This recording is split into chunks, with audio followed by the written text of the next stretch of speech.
القدر نام۔ پہلی ہی آیت کے لفظ القدر کو اس سورہ کا نام قرار دیا گیا ہے۔ زمانہ نزول، اس کے مکی اور مدنی ہونے میں اختلاف ہے۔ ابو حیان نے البحر المحیط میں دعویٰ کیا ہے کہ اکثر اہل علم کے نزدیک یہ مدنی ہے۔ علی بن احمد الواحدی اپنی تفسیر میں کہتے ہیں کہ یہ پہلی سورہ ہے جو مدینے میں نازل ہوئی۔ بخلاف اس کے الماوردی کہتے ہیں کہ اکثر اہل علم کے نزدیک یہ مکی ہے، اور یہی بات امام سیوطی نے اتقان میں لکھی ہے۔ ابن مردوے نے ابن عباس، ابن الزبیر اور حضرت عائشہ سے یہ قول نقل کیا ہے کہ یہ سورہ مکہ میں نازل ہوئی تھی۔ سورہ کے مضمون پر غور کرنے سے بھی یہی محسوس ہوتا ہے کہ اس کو مکہ ہی میں نازل ہونا چاہیے تھا، جیسا کہ ہم آگے واضح کریں گے۔ موضوع اور مضمون۔ اس کا موضوع لوگوں کو قرآن کی قدر و قیمت اور اہمیت سے آگاہ کرنا ہے۔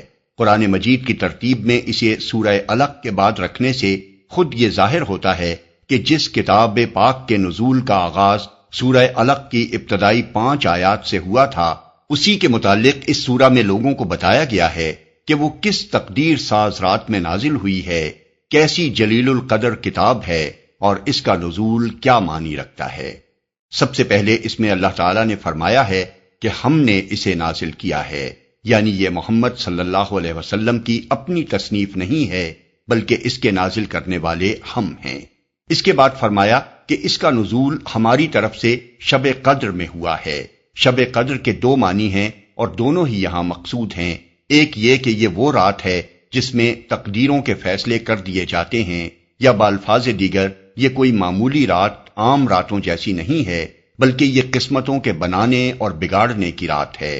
اس میں اس کتاب کا نزول محض ایک کتاب کا نزول نہیں ہے، بلکہ یہ وہ کام ہے جو نہ صرف قریش، نہ صرف عرب، بلکہ دنیا کی تقدیر بدل کر رکھ دے گا۔ یہی بات سورہ دخان میں بھی فرمائی گئی۔ ملاحظہ ہو تفہیم القرآن جلد 4، سورہ دخان کا دیباچہ اور حاشیہ 3۔ دوسرے معنی یہ ہیں کہ یہ بڑی قدر و منزلت اور عظمت و شرف رکھنے والی رات ہے، اور آگے اس کی تشریح یہ کی گئی ہے کہ یہ 1000 مہینوں سے زیادہ بہتر ہے۔ اس سے کفار مکہ کو گویا متنبہ کیا گیا ہے کہ تم اپنی نادانی سے محمد صلی اللہ علیہ وسلم کی پیش کی ہوئی اس کتاب کو اپنے لیے ایک مصیبت سمجھ رہے ہو اور کوس رہے ہو کہ یہ کیا بلا ہم پر نازل ہوئی ہے، حالانکہ جس رات کو اس کے نزول کا فیصلہ صادر کیا گیا وہ اتنی خیر و برکت کی رات تھی کہ کبھی انسانی تاریخ کے 1000 مہینوں میں بھی انسان کی بھلائی کے لیے وہ کام نہیں ہوا تھا جو اس رات میں کر دیا گیا۔ یہ بات بھی سورہ دخان آیت 3 میں ایک دوسرے طریقے سے بیان کی گئی ہے، اور اس سورہ کے دیباچے میں ہم اس کی وضاحت کر چکے ہیں۔ آخر میں بتایا گیا ہے کہ اس رات کو فرشتے اور جبریل اپنے رب کے اذن سے ہر حکم لے کر نازل ہوتے ہیں، جسے سورہ دخان آیت 4 میں امر حکیم کہا گیا ہے، اور وہ شام سے صبح تک سراسر سلامتی کی رات ہوتی ہے، یعنی اس میں کسی شر کا دخل نہیں ہوتا، کیونکہ اللہ تعالیٰ کے تمام فیصلے بالآخر بھلائی کے لیے ہوتے ہیں۔ ان میں کوئی برائی مقصود نہیں ہوتی، حتیٰ کہ اگر کسی قوم کو تباہ کرنے کا فیصلہ بھی ہوتا ہے تو خیر کے لیے ہوتا ہے، نہ کہ شر کے لیے۔ ہم نے اس قرآن کو شب قدر میں نازل کیا ہے، اور تم کیا جانو کہ شب قدر کیا ہے؟ نازل کیا ہے۔ اصل میں الفاظ ہیں انزلناہ، ہم نے اس کو نازل کیا ہے، لیکن بغیر اس کے کہ پہلے قرآن کا کوئی ذکر ہو، اشارہ قرآن ہی کی طرف ہے، اس لیے کہ نازل کرنا خود بخود اس پر دلالت کرتا ہے کہ مراد قرآن ہے، اور قرآن مجید میں اس امر کی بکثرت مثالیں موجود ہیں کہ اگر سیاق کلام یا انداز بیان سے ضمیر کا مرجع خود ظاہر ہو رہا ہو تو ضمیر ایسی حالت میں بھی استعمال کر لی جاتی ہے جبکہ اس کے مرجع کا ذکر پہلے یا بعد میں کہیں نہ کیا گیا ہو۔ یہاں فرمایا گیا ہے کہ ہم نے قرآن کو شب قدر میں نازل کیا ہے۔ سورہ بقرہ میں ارشاد ہوا ہے شہر رمضان الذی انزل فیہ القرآن، یعنی رمضان وہ مہینہ ہے جس میں قرآن نازل کیا گیا۔ سورہ البقرہ آیت 185۔ اس سے معلوم ہوا کہ وہ رات جس میں پہلی مرتبہ خدا کا فرشتہ غار حرا میں نبی صلی اللہ علیہ وسلم کے پاس وحی لے کر آیا تھا وہ ماہ رمضان کی ایک رات تھی۔ اس رات کو یہاں شب قدر کہا گیا ہے اور سورہ دخان میں اسی کو مبارک رات فرمایا گیا ہے۔ انا انزلناہ فی لیلۃ مبارکۃ، یعنی ہم نے اسے ایک برکت والی رات میں نازل کیا ہے۔ آیت 3۔ اس رات میں قرآن نازل کرنے کے دو مطلب ہو سکتے ہیں۔ ایک یہ کہ اس رات پورا قرآن حامل وحی فرشتوں کے حوالے کر دیا گیا اور پھر واقعات اور حالات کے مطابق وقتاً فوقتاً 23 سال کے دوران میں جبریل علیہ السلام اللہ تعالیٰ کے حکم سے اس کی آیات اور یہ مطلب ابن عباس نے بیان کیا ہے بروایت ابن جریر، ابن المنذر، ابن ابی حاتم، ابن مردویہ، بیہقی۔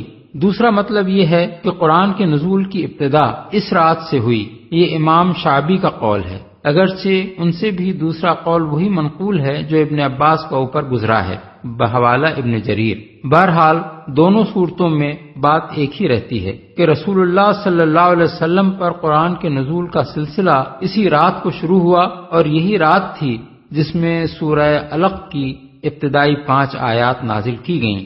تاہم یہ بات اپنی جگہ ایک حقیقت ہے کہ قرآن کی آیات اور سورتیں اللہ تعالیٰ اسی وقت تصنیف نہیں فرماتا تھا جب رسول اللہ صلی اللہ علیہ وسلم اور آپ کی دعوت اسلامی کو کسی واقعے یا معاملے میں ہدایت کی ضرورت پیش آتی تھی، بلکہ کائنات کی تخلیق سے بھی پہلے ازل میں اللہ تعالیٰ کے ہاں زمین پر نوع انسانی کی پیدائش، اس میں انبیاء کی بعثت، انبیاء پر نازل کی جانے والی کتابوں اور تمام انبیاء کے بعد آخر میں محمد صلی اللہ علیہ وسلم کو مبعوث فرمانے اور آپ پر قرآن نازل کرنے کا پورا منصوبہ موجود تھا۔ شب قدر میں صرف یہ کام ہوا کہ اس منصوبے کے آخری حصے پر عمل درآمد شروع ہو گیا۔ اس وقت اگر پورا قرآن حاملین وحی کے حوالے کر دیا گیا ہو تو کوئی قابل تعجب امر نہیں ہے۔ قدر کے معنی بعض مفسرین نے تقدیر کے لیے ہیں، یعنی یہ وہ رات ہے جس میں اللہ تعالیٰ تقدیر کے فیصلے نافذ کرنے کے لیے فرشتوں کے سپرد کر دیتا ہے۔ اس کی تائید سورہ دخان کی یہ آیت کرتی ہے، فیہا یفرق کل امر حکیم، یعنی اس رات میں ہر معاملے کا حکیمانہ فیصلہ صادر کر دیا جاتا ہے۔ آیت 5۔ بخلاف اس کے امام زہری کہتے ہیں کہ قدر کے معنی عظمت و شرف کے ہیں، یعنی وہ بڑی عظمت والی رات ہے۔ اسی معنی کی تائید اسی صورت کے ان الفاظ سے ہوتی ہے کہ شب قدر 1000 مہینوں سے زیادہ بہتر ہے۔ اب رہا یہ سوال کہ یہ کون سی رات تھی، تو اس میں اتنا اختلاف ہوا ہے کہ قریب 40 مختلف اقوال اس کے بارے میں ملتے ہیں، لیکن علماء امت کی بڑی اکثریت یہ رائے رکھتی ہے کہ رمضان کی آخری 10 تاریخوں میں سے کوئی ایک طاق رات شب قدر ہے، اور ان میں سے بھی زیادہ تر لوگوں کی رائے یہ ہے کہ وہ 27ویں رات ہے۔ اس معاملے میں جو معتبر احادیث منقول ہوئی ہیں انہیں ہم ذیل میں درج کرتے ہیں۔ حضرت ابو ہریرہ کی روایت ہے کہ رسول اللہ صلی اللہ علیہ وسلم نے لیلۃ القدر کے بارے میں فرمایا وہ 27ویں یا 29ویں رات ہے، بروایت ابو داؤد طیالسی۔ دوسری روایت حضرت ابو ہریرہ سے یہ ہے کہ وہ رمضان کی آخری رات ہے، بروایت مسند احمد۔ حضرت ابی بن کعب سے زر بن حبیش نے شب قدر کے متعلق پوچھا تو انہوں نے حلفاً کہا اور استثناء نہ کیا کہ وہ 27ویں رات ہے، بروایت احمد، مسلم، ابو داؤد، ترمذی، نسائی، ابن حبان۔ حضرت ابو ذر سے اس کے بارے میں دریافت کیا گیا تو انہوں نے کہا کہ حضرت عمر، حضرت حذیفہ اور اصحاب رسول اللہ صلی اللہ علیہ وسلم میں سے بہت سے لوگوں کو اس میں کوئی شک نہ تھا کہ وہ رمضان کی 27ویں رات ہے۔ ہے کہ رسول اللہ صلی اللہ علیہ وسلم نے فرمایا کہ شب قدر رمضان کی آخری 10 راتوں میں سے طاق رات ہے، 21ویں یا 23ویں یا 25ویں یا 27ویں یا 29ویں یا آخری، بروایت مسند احمد۔ حضرت عبداللہ بن عباس کہتے ہیں کہ رسول اللہ صلی اللہ علیہ وسلم نے فرمایا اسے رمضان کی آخری 10 راتوں میں تلاش کرو جبکہ مہینہ ختم ہونے میں 9 دن باقی ہوں، یا 7 دن باقی، یا 5 دن باقی، بروایت بخاری۔ اکثر اہل علم نے اس کا مطلب یہ لیا ہے کہ حضور کی مراد طاق راتوں سے تھی۔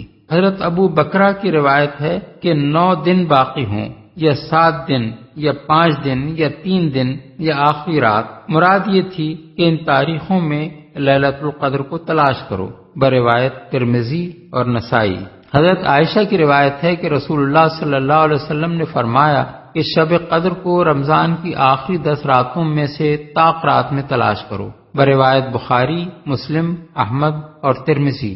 حضرت عائشہ اور حضرت عبداللہ بن عمر کی یہ بھی روایت ہے کہ رسول اللہ صلی اللہ علیہ وسلم نے تعزیز رمضان کی آخری 10 راتوں میں اعتکاف فرمایا ہے۔ اس معاملے میں جو روایات حضرت معاویہ، حضرت ابن عمر، حضرت ابن عباس وغیرہ بزرگوں سے مروی ہیں، ان کی بنا پر علماء سلف کی بڑی تعداد 27ویں رمضان ہی کو شب قدر سمجھتی ہے۔ غالباً کسی رات کا تعین اللہ اور اس کے رسول کی طرف سے اس لیے نہیں کیا گیا ہے کہ شب قدر کی فضیلت سے فیض اٹھانے کے شوق میں لوگ زیادہ سے زیادہ راتیں عبادت میں گزاریں اور کسی ایک رات پر اکتفا نہ کریں۔ یہاں یہ سوال پیدا ہوتا ہے کہ جس وقت مکہ معظمہ میں رات ہوتی ہے اس وقت دنیا کے ایک بہت بڑے حصے میں دن ہوتا ہے، اس لیے ان علاقوں کے لوگ تو کبھی شب قدر کو پا ہی نہیں سکتے۔ اس کا جواب یہ ہے کہ عربی زبان میں اکثر رات کا لفظ دن اور رات کے مجموعے کے لیے بولا جاتا ہے،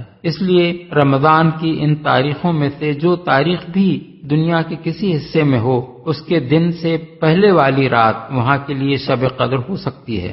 لیلۃ القدر خیر من 1000 شہر، شب قدر 1000 مہینوں سے زیادہ بہتر ہے۔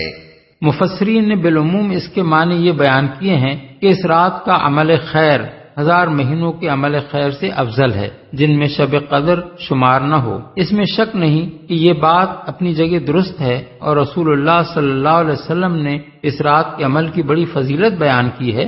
چنانچہ بخاری و مسلم میں حضرت ابو ہریرہ کی روایت ہے کہ حضور نے فرمایا من قام لیلۃ القدر ایمانا و احتسابا غفر له ما تقدم من ذنبه، یعنی جو شخص شب قدر میں ایمان کے ساتھ اور اللہ کے اجر کی خاطر عبادت کے لیے کھڑا رہا اس کے تمام پچھلے گناہ معاف ہو گئے۔ اور مسند احمد میں حضرت عبادہ بن صامت کی روایت ہے کہ حضور نے فرمایا کہ شب قدر رمضان کی آخری 10 راتوں میں ہے، جو شخص ان کے اجر کی طلب میں عبادت کے لیے کھڑا رہا اللہ اس کے اگلے پچھلے گناہ معاف کر دے گا۔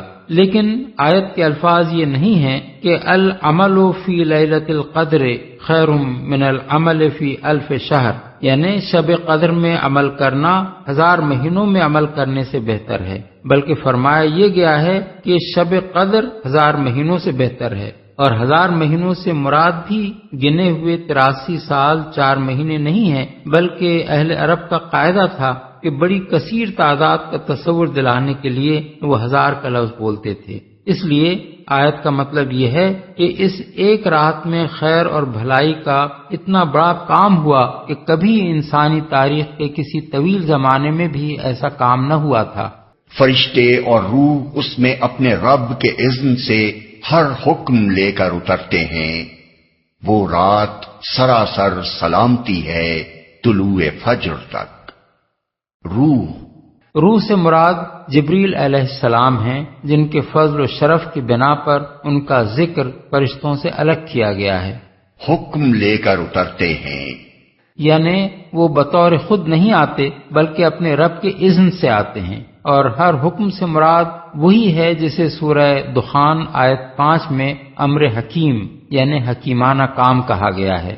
طلوع فجر تک یعنی شام سے صبح تک وہ پوری رات خیر ہی خیر ہے، ہر شر اور فتنے سے پاک۔